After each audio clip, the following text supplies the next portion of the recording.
Nation, welcome to Movie-Mooovie. We are on episode 9, I believe, here on the Movie News. And completely wrong. I'm on episode 7 on the Movie News. And we have a lot to talk about. So again, purpose of this podcast, to separate it from the other ones. This is more just about like the news, a little bit of box office analysis, but these aren't about movies specifically as opposed to the industry and kind of what's coming out, things like that.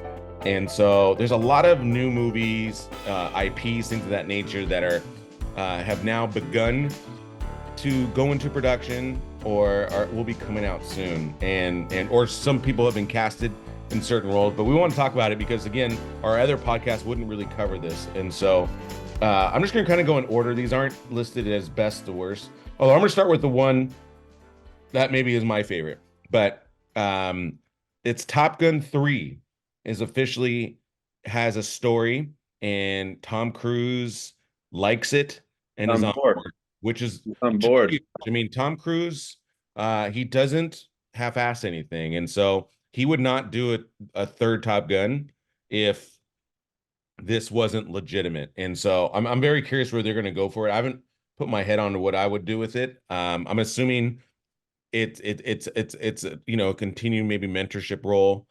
However, if they were smart, they would make what's the kid's name that played sort of the Miles Teller or Glenn Powell?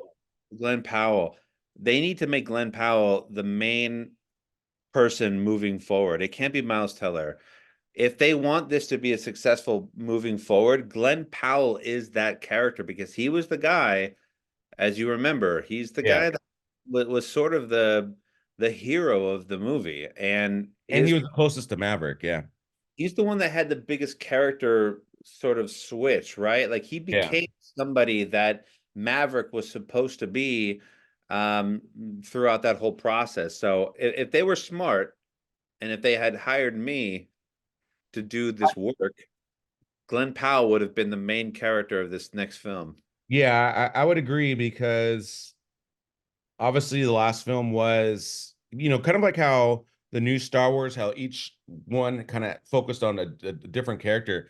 I think that's really a smart route when it comes to Top Gun because, again, you kind of did that with Tom Cruise, of course, and Miles Teller, but you're not going to have a fresh story. It's just going to go back to being a old school sequel where it's just very story driven and not character driven, right? And so I Glenn Powell do that. What's up?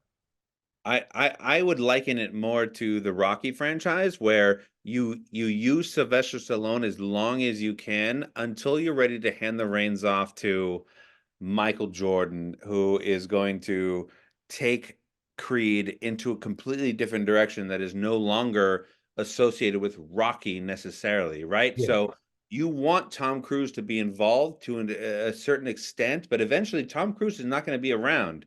And so you want this franchise with this new person to be able to move forward. And I think Glenn Powell is the guy for the job.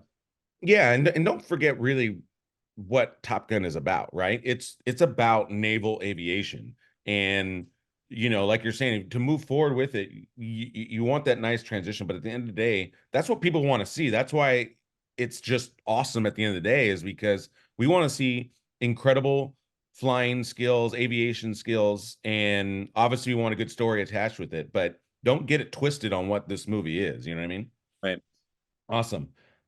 Next, we have The Accountant 2 is officially moving forward with Ben Affleck, John Berthal, and J.K. Simmons.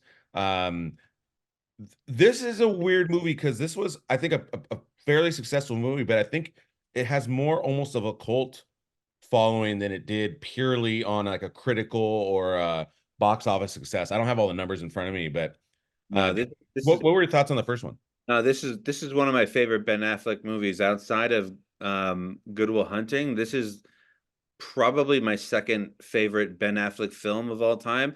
This movie's sneaky good, and his character is so genuine. And I thought his performance was absolutely genuine, but they created a world because it wasn't just about a start to finish story in this movie. There was a whole history around what was going on. Like you could really expand off of that original Accountant movie. So when they announced that Accountant 2 was in the works, and that you're going to throw J.K. Simmons in the mix, Yeah. I'm 100% behind this film. I can't wait for this to come out. This is a great idea. Yeah, I want to definitely rewatch the first one again. I enjoyed the first one. I know my old boss Patrick David loved this movie, It's a and so like I fantastic said, movie. I want to watch it again. I've only watched it the He one and time. I will agree on one thing. There you go. Accountant. Next we have the Sims movie is happening, and that's with Margot Robbie being attached to it. And for those that are not familiar, Pete, you're not too familiar with The Sims?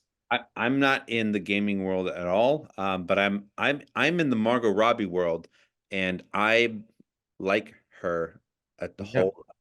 Yeah. Well, The Sims is a very, very popular video game. Right. And essentially what that video game is you basically create everything. So you start with like a house, and then it's like, oh, I want a chair, and you just live kind of the normal life within this video game, and you build and grow, like you sleep, like all this, like you do all this stuff, and it became very, very popular. I want to say in the early 2000s, maybe. Right. And so obviously with the success of Barbie and them being able to make that work, I feel like the right people are attached to this, then the Sims movie could work as well, because that to me was a model of success, and it's a pretty similar genre um, in terms of what But you want from a Sims movie. So sure. However, the only problem I would flag for people writing this movie is that if you're going to be able to have the ability to create whatever you want, yeah, it's obvious you would create Margot Robbie as somebody that you would like to be with all the time. So there needs to be almost that Barbie-esque sort of approach where Barbie isn't fourth perfect. world, the fourth wall. Margot Robbie isn't perfect. Barbie's not perfect. And how do we, navigate that world of imperfection and flaws? And because you need flaws in order to identify with a character, and if Yeah. Margot Robbie is a part of this movie as the perfect character that you can just create, you need a lot more than that to make a successful movie. No offense. Yeah, 100%. Obviously that was like the problem with Hulk, is That was her he biggest had no success weakness. with Barbie, was that she had flaws and that you identified with her and you could relate to her. That was her Yeah. biggest milestone in that movie, and Greta Gerwig's biggest milestone in that movie. So Yeah. I appreciate what they're trying to accomplish. I just hope that people are attached to it that do it right. Yeah. And going back to the other point that you made, I think it has to also break that fourth wall too, because I think that's where it could be fun. Right. If it's just in that world, I don't see really how that would work. But if you break the fourth wall and it's like All order. kind of like Free Guy, I think that's another good model. Right. I think that could work. So, That's a great, yes. Yes. all right, next, this one I'm kind of excited about. This was the spoiler alert at the end of the last Transformers Rise of the Beast. But there's a small scene at the end where they reveal that G.I. Joe is now involved. And so this crossover Transformers G.I. Joe movie is now in the works, and it's happening. Officially in the works and happening. Yeah. Pete, what are your thoughts? We talked about this at the end of that Transformers movie, because I'm not a fan of the Transformers movies at all. But however, you told me specifically just wait until the end, and then I saw the end, and it just sparked this world of nostalgia and my childhood. Transformers and G.I. Joes together. If you threw He-Man in the mix, like There then is a He-Man movie coming out I would too. have the trifecta of my childhood, because all three of those genres like just fought with each other all the time. So this is a fantastic idea. I'm very, very curious about how they're going to pull this off. I'm excited about this. Transformers and G.I. Joe together. Yeah. Let's I go. actually like the last G.I. Joe, the one with The Rock and Channing I Tatum. never saw it. I liked it. I thought it was solid. I like the second one better than the first one, Hmm. I thought they did a better job with the characters and all that. Um, and then the fact that they had to kind of like what's it called, like avenge their own name kind of thing. I like that premise. Right. First one I thought was a little whatever. It was okay, but not what I was expecting. And then the second one I thought became was real more GI Joe ish. I don't Um, think I've seen a single G.I. Joe movie because I've always been afraid. I've always been I afraid of think there's what real they I would do. think there's real potential here. They need to keep the budget low. I think is key. You can't have a $200 million GI Joe budget. I don't think it would make that And much. I think use practical effects for God's sakes. yeah, and it's got to use practical effects. But I think if you can budget it around 70 million, I think worldwide it could work. And but again, at the end of the day, again, going back to basics, GI Joe is a special ops team, and people love military special ops stuff like that. So there's a nice Not form. a grand scale. I mean, Yeah, special ops is very small and very quiet. and build up to a grand scale when that's your Yeah, final one, and you have a built-in audience, and then that's when people will go see it. But right. start small and build up. But Exactly. I'm interested in this Transformers G.I. Joe movie for sure. You need to hire Curious us. how that's going to work, but I think there was a cartoon or a comic book about it. I'm not sure. Next, this one's going to also excite you, Pete. We got a Thundercats movie coming. No, this is okay. So if I had G.I. Joe and Transformers and then I had He-Man, then Thundercats, I didn't really have a lot of the toys, but it was one of the shows that we I don't think watched. they had the toys. Yeah, no, they had toys, but They weren't good though. they were very much, similar to the He-Man toys, but they just weren't like even close to that quality. Yeah. Because they weren't Mattel toys at that point. And so, yeah, Thundercats, this is interesting. The only thing that I'm worried about is that this is Adam Weingart is attached to it, and he's the Godzilla movie, the Godzilla Kong movies that we've just sort of recently seen. Yeah. I'm nervous that this is going to turn into just this big, giant, stupid CGI. massively like I mean Thundercats like you could accomplish this movie and tell this story of the Thundercats in a very minimalistic way and do it Yeah. very strategically so that you could build off of it and make it long lasting. This is a very nervous announcement for me. Yeah. I'm scared about a Did he Thundercat. did he do the first Godzilla, Adam Wingard? He did both. He did both Godzilla Kong movies. No, no, but did he do the first Godzilla, the 2014 one? No, I don't think he did that one. Okay, because that one was a little more on the minimalist side, and I Right. thought that like you're saying, like even a Godzilla minus one, like how that was shot, like that's to me again a key way to do a lot of these bigger movies. Like don't get caught up with the name, just stay here and build. And so well, yeah, Don't I'm with you on that. don't rely on people from the past to like get excited about what something that you're doing. The goal is to make a movie that is respectful to the past that is also going to make people in the future want to watch it like the new Wonka movie did. Yeah, That Wonka movie should be the benchmark of how you're going to revive an old IP. yeah, Because my kids are now pumped about Willy Wonka, and they only saw the original after they saw this revamp, right? sure. Awesome. Next, we have, and I'm excited about this one, as long as it's a good script. But National Treasure 3, Nicolas Cage is on board, and I love the first two. This is my wheelhouse in terms of like, it's historical fiction, and so it takes real aspects of history, but then also kind of add little twists to them, and I love that.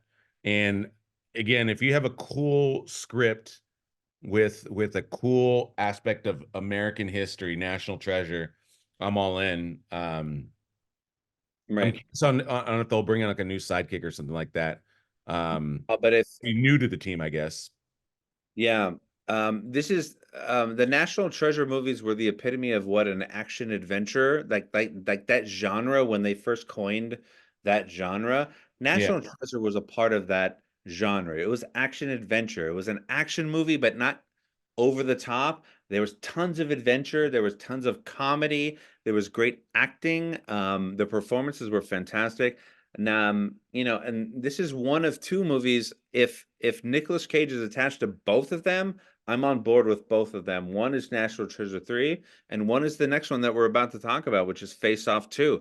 I'm a big proponent of Nicolas Cage right now. I know that he's done a lot of movies that have kind of been like whatever over the past couple of years, but his resurgence in this past Yeah, year, he's and I've back. mentioned this before in our podcast, Nicolas Cage is my man moving forward. Like he's going to start putting out real work again, like he's done in the past. Yeah, And we've already seen what he's he can do focused. dramatically. He's focused. Exactly. He's Yeah. focused. He's in the zone. National Treasure and Face Off 2, stop it. He's going to come in. He's going to crush these roles. This Well, is I'm curious. exciting. What I'm curious about on the face-off thing, I'm just curious what the story is. I'm Sure. intrigued. I'm intrigued. And technology now is so much better. You know what I mean? Like, Right. but I love Face Off. Surgery is so much better. Yeah. So Face Off, Yeah. I love that movie. But I loved Nicolas Cage and John Travolta acting like each other because they both are very like have a very distinct personality. And I Right. thought both actors like crushed it acting like the other guy. So you would Yeah, like need what if it was like a Freaky Friday, but like Face Off, like where he and his son get their faces like changed, so he's now his son, but like his son is now him. sounds I terrible. What are think you it sounds talking? amazing. No, I want it, But then like Hans Gruber shows up and there's like this like German it terrorist. needs to be somebody like that has a very like bombastic personality. Like like a Fantastic. Ryan Reynolds. Yeah. Because Ryan Reynolds and Jason Bateman essentially did that in the change up. Right. So either of those guys could theoretically do it. Although I thought actually Face Off did a better job. Like their acting was better because again, they're those two guys are so distinct, Nicolas Cage and John And Travolta. they're so good, both of them. Yeah. I'm curious. I'm more into National Treasure 3 than I'm Face Off 2, just because I don't know where they're However, I'm fired up about the idea of Face Off too. yeah. This next one is maybe less as exciting.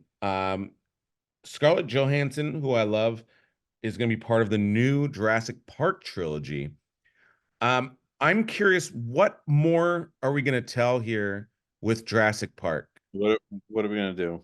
So that's my only concern. I love the idea of her for Sure. sure. The only other thought I had with this, She gonna be naked or he talked is he talked about with like Godzilla, is how right. they went back more like back in time. Um, But how that can you go back in time with this story? The original was the inception of no, I creating get it. using DNA to create these monsters, not monsters, these dinosaurs. You can't really go before that moment, Well, right? maybe they never just maybe you never knew about the discovery, right? Like again, I don't know. I'm just really spitballing here off the top of my Yeah, head. But my I'm my nervous. point is, what else is there to tell on this current storyline? Like Right. it They go to literally space. all the dinosaurs were over the world. Like Yeah. so, my only point is the only thing I could think of is you go back to like 1940s, like World War II, and somehow Hitler's involved. I don't know. Again, I'm spitballing here.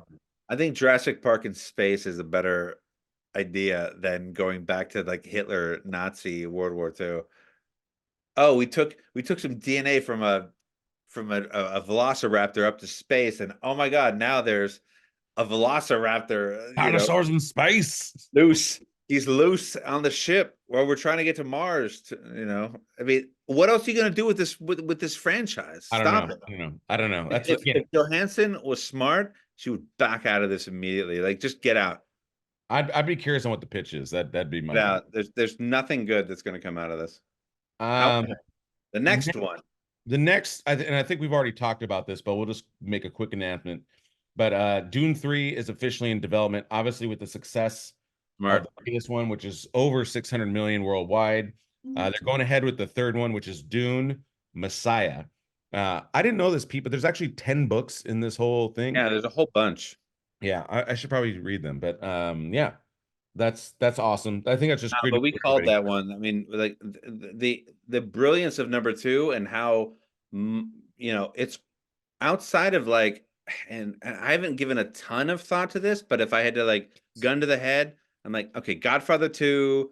Um, I mean, Dune Dark 2. Knight. Dark Knight. Yeah, Dark Knight, like Dune 2 is just one of these movies that I would list in my arguably top five movies of all time. It was that impactful and it was that well done. Um, it I was think it'll get there. I think it'll get incredible. there for me. I'm not ready to put it there yet, but I think it'll I'm get ready to put it in my top 10, 100%. It there. Yeah. might very well be in my top five. That's how good Dune 2 is. Yeah. No, And it's so they're going to do a three. You should yeah. And Dennis Villeneuve is also part of it too. stop it. Just do it. Denis Villeneuve. I always Right. next we have Henry Cavill is casted as a Wolverine variant in the new Deadpool Wolverine movie that's coming out this summer. What do you think about that, Pete? I mean, outside of superhero movies, whenever I see Henry Cavill, it's, he did that one movie, Argyle, which he really wasn't the main person in the movie either way. It's like Henry Cavill is so good and he's so good looking, of course. Um, but he's a really great actor, and the fact that he's just attaching himself at this point to all of these already existing characters or attaching himself to movies that he's not even the main character anymore. Like I want to see more Henry Cavill as like Well, an amazing actor. I'm not looking forward to him sure. as a Wolverine variant. Like I don't care. What if he becomes the Wolverine moving forward? Would Great. you be okay with that? No, I'd be fine with that. Yeah, I think he actually has kind of the look. As the build, He definitely has the build. the But shoulders I think down he to the has the waist thing, face. right? I feel like he can do the hair.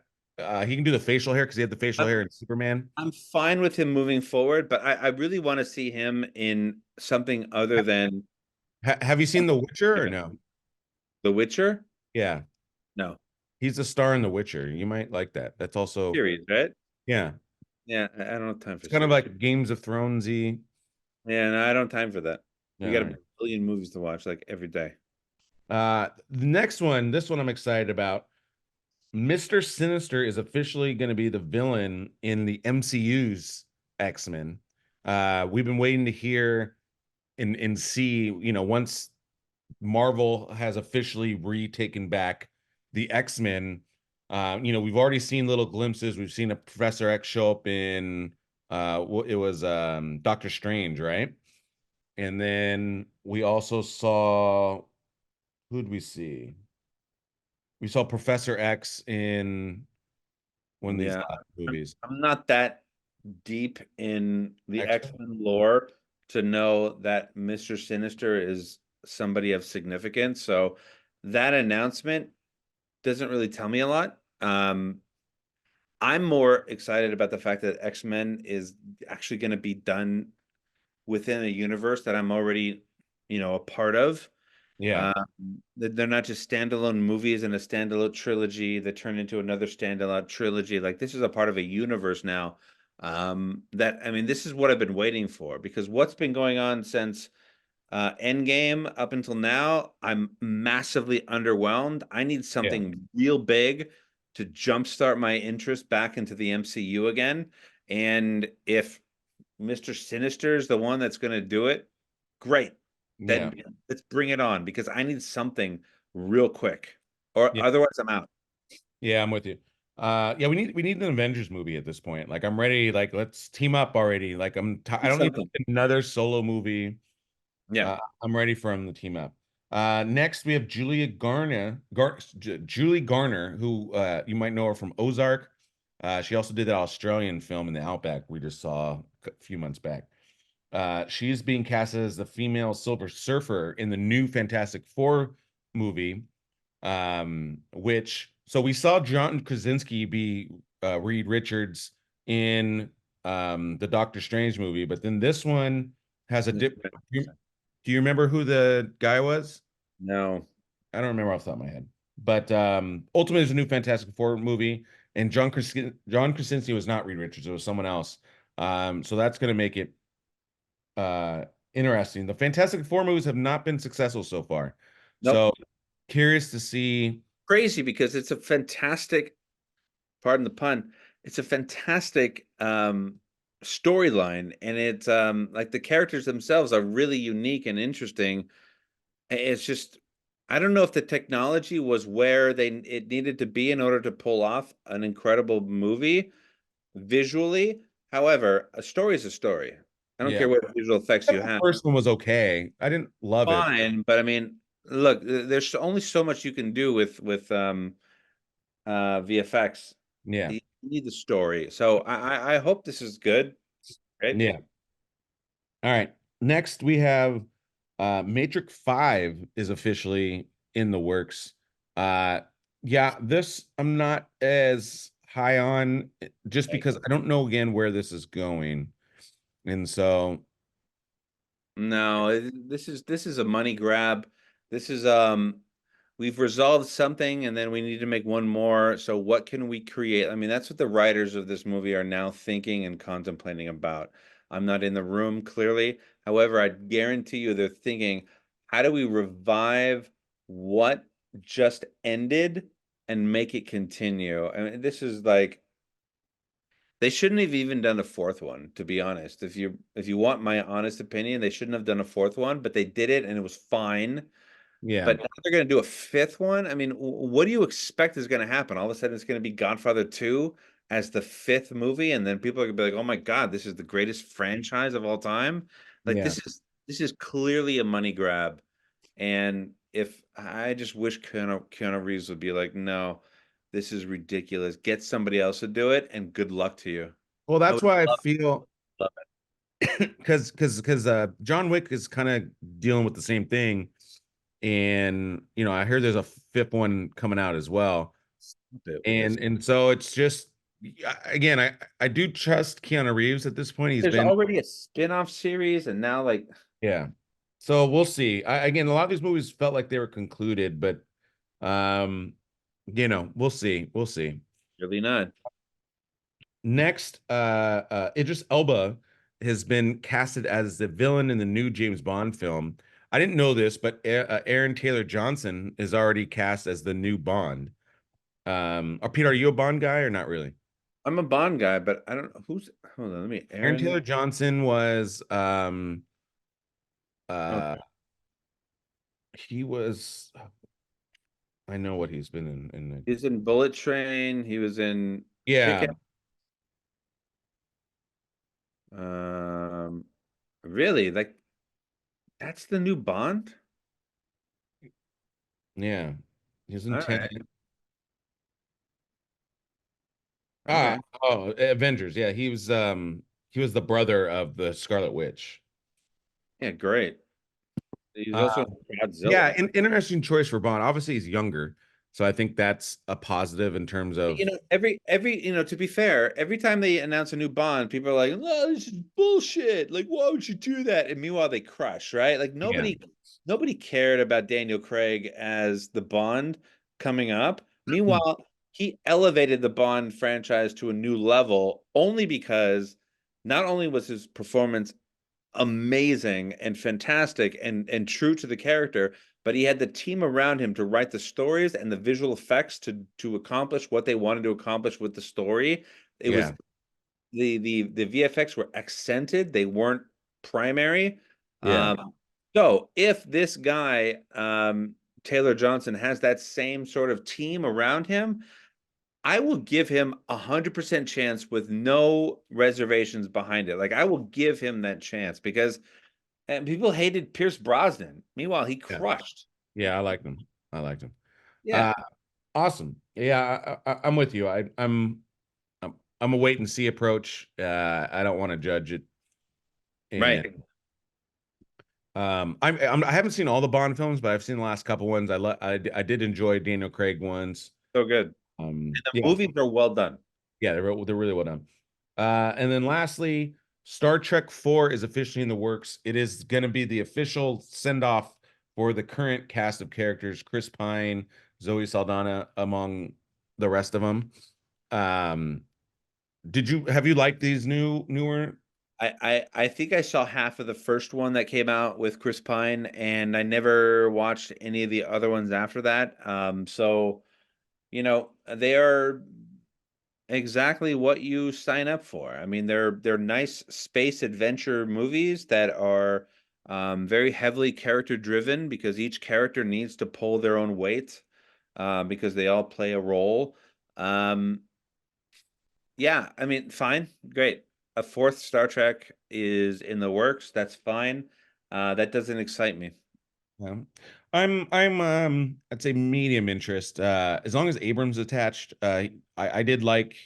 Pine is great. I can watch Pine all day. Yeah. I liked his I liked him in charge of the first couple ones. The third one I don't think I saw, but I saw the first two. I enjoyed them. I'm not a huge Star Trek guy, but ultimately I did enjoy them. So I'm curious. Star Wars, man. Yeah, I like Star Wars way more than Star Yeah. Trek. All right, moving on to box office section. Quick over the numbers and kind of what worked, what hadn't. So this is current as of April 10th, Wednesday, April 10th. Godzilla, like we just mentioned, uh, is number one in the box office again Bunch of with idiots. 31 million. This has made 362 million overall on a budget I of, would go see this movie. yeah. But clearly it is I think it's just in the positive now, right? Yeah. If you so for people that don't know, when you take your budget, whatever the box office is, consider half of it goes into what the to recoup the budget because the theaters will own half of it. So they split the receipts. And so if it's made 362, then the movie has made 180 million. And then you also have to include marketing costs, which is typically 20% of your I believe budget. that's outside of the budget of the actual film production itself, though. Right, right. But it would Your have to, box office numbers don't incorporate marketing numbers. no, but yeah. But ultimately, if the movie I makes could be more. wrong. No, no, you're right. So on a budget of 135 on 362, that means it's basically plus 45 million-ish, and it still has legs on it. So it's going to be a profitable film, which is why they made a fifth one. Hopefully they don't make another one. But ultimately, this movie was a success. Next, we have Monkey Man. That had a budget of 10 million. Uh it made 10 million this weekend in its opening weekend, 13 million worldwide. So again, it's basically at about 6.5 million. So it's almost right there. It should be able to be right there on It's profit. going to have word of mouth legs. Like people are going to talk Yeah, about Monkey Man. This is going to make its money back, but then this movie's going to thrive off of a streaming deal. yeah, for sure. But ultimately, it'll become a success, which is good, I think, for Dev Patel. And of course, it continues on Jordan Peele's name brand appeal as well. Ghostbusters Frozen Empire, that had a budget that made 9 million, and that's like its fourth the weekend or so. So that's pretty solid. 9 million. It's made 138 total on $100 million budget. So again, it's probably just about 70 million. So it needs about 30 million more to recruit. So it's probably gonna be about even. I mean, and when you're talking about including the streaming deals, it ultimately will be a success, but not too bad. Again, I think the budget was a little too high at 100 million, but Right. We have to look at what theatrical is nowadays. Theatrical is a marketing tool. Theatrical is a marketing tool for movies streaming. to get onto a streaming platform because that's where they're really going to start making their long-term money. Yeah, for So, sure. having a release like Monkey Man had or Ghostbusters had in the theaters, that money is bonus money, Yeah, right? Like what they're really going to make ultimately for the studios and for the teams that worked on it is going to be in the streaming platforms and where they're going to live moving forward. Like that's where the real money is going to be. So yeah, theatrical, we have to start looking at theatrical as a marketing tool, not as is this the best movie in the theaters of all time? You know what I yeah, mean? for It's sure, it's all marketing. for sure. Uh, Next we have First Omen that made 8.9 in its opening weekend. Uh, 18 million overall, I think I wrote 18 million on a $30 million budget. So again, it's about 9 million of 30, about a third of the way there. This one Don't know if we'll have the legs or not, but we'll see. I think the trailer made $100 million because the trailer was so great. Yeah, But then people saw the movie and they left. It yeah. took them back their money, and so the money didn't even count. There you go. Next we have Kung Fu Panda. Kung Kung Fu Fu Panda. Panda 4. That pulled in another 7.8 million. It's up to over 400 million worldwide, What a 409 great film. off of budget 85. So it's clearly it's basically made 200 off of 85, which is obviously very good. That's excellent. Talk about legs, like that Yeah. movie. But I mean, but look at what we're doing. We're talking about a great story, a Yeah. number four out of a series that just takes things to the next level. It's fantastic. It's a And great we movie. didn't see any of the first three either, too. No, didn't see any of the first three. Meanwhile, the fourth one blew my face off. Yeah, it was great. And then lastly, we have Dune Part 2 pulled in another 7.1 million, up to over 660 million worldwide of 190 million budget. So that's basically at 330 off of 190 million budget. So that's good. Made its Love money seeing, even with marketing cost. Very successful film, more love successful seeing one. Dune 2. Love seeing Dune 2 doing so well. And Love I that. think the third one will be even more. I think more people will, because I don't think a lot of people were like 100% into it. And then a lot of word of mouth, I think people got into it. And now I think the third one, when it comes out, is going to be a bigger spectacle, bigger event because Yeah, a lot of people are like, I have to see this movie. but most people that I've talked to, Dune 1, like myself, had to watch it two times in order to really appreciate it. Yeah. And then they watched the second one and were absolutely blown away. So they've got their work cut out for them for a third one. Yep, for sure. All right. And lastly, wrapping up, we have just want to give you a little bit of upcoming movies. We're just doing the huge ones coming up. Rapid And fire. yeah, in the next 2 months. The next big one that's coming out is Challengers, April 26th. This one's kind of all over the place in terms of what's reviewed, but they're doing a ton of marketing on it because we've all seen the trailer for this one. That's of course Zendaya, Zendaya, who's amazing. who's out from Spider-Man and Dune now. She's really on top of it. So a lot of people are looking at that. The Before next, before that one's released, you got the Ministry of Ungentlemanly Warfare with Henry Cavill. It's supposed to be a big movie, and this is what I was talking about earlier. I hope Henry yeah, Cavill's starting to do something outside of something that we've already seen. I hope that this movie turns into what I think it's supposed to be. sure. I don't know a ton about that movie, to be honest. No, Uh, I'm with you. I heard hope it's ungentlemanly. yeah, there you go. Next we have The Fall Guy coming May 3rd. This is probably the biggest release. To me, one of the biggest releases of the summer, but this is Ryan Gosling, Emily Blunt. Um, yeah, I've I only heard love. about that. Everybody's looking forward to that one. Kingdom of the Planet of the Apes comes out May 10th. This is the fourth movie in that installment. Super looking forward to that one. We have If May 17th. That's Ryan Reynolds, directed by John Krasinski. Which is Uh, gonna. yeah. And then lastly, we have Furiosa, a prequel in the Mad Max saga. And so that comes out May 24th. That's going to be Memorial Day weekend. So, Memorial Day weekend's always a big, movie weekend. So Furiosa is there's also the Garfield movie that also comes out that weekend. Yeah, but I mean, but the Mad Max franchise, like they've got to be really careful. They could very easily become a Fast and the Furious franchise, which great, we're all making a bunch of money, but the movies suck. Right. So just be careful and actually try and hone in on somebody that's important and try to expound off of that as opposed to how can we make the most amount of money with the most amount of bullshit around us. Yeah, for sure.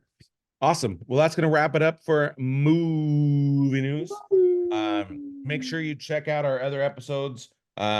We just reviewed First Omen and Monkey Man. Make sure you check that out. We also reviewed the original Ghostbusters classic. Me, Pete, and Drew went back and reviewed that one. Drew and I also have our old movie classics. We just did A Raisin in the Sun, a Sidney Poitier film. If you want to watch old movies with us, it's a great podcast for you. And yeah, that's going to wrap it up. Thank you. Make sure you please like, share, and subscribe. And with that, Pete, that is a cut. Thanks, guys.